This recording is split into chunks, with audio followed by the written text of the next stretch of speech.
ማለት የዛኔ ስለሄድኩ ነው እንጂ እኮ ባሌር ኑሮ ይኸውልሽ አይሽዋ ልቀቀኝ። ምንድን ነው የምታሽቃብጪ አንቺ? በቃ እጄን ልቀቀኝና እናውራ። ምን ሆነህ ነው? ይሄኛ ጉዳይ ነው። በጉዳያችን አትግባ፣ ጣልቃ አትግባ። ወንድሜ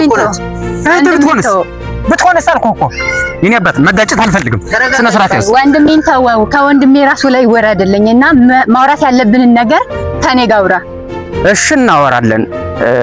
ፈቅ ብለህ ልትቆይ ትችላለህ። አይደለም ችግር ምንድነው? በታውራተነኝ አልኩህ እኮ ፈቅ ብለህ ቆይ አልኩህ አይደል? ወንድሜ ተወው። ተረጋጋ እንጂ እህቴ እኮ ናት። ሲጀመር እኔ ካንተ ጋር ምን ማወራው?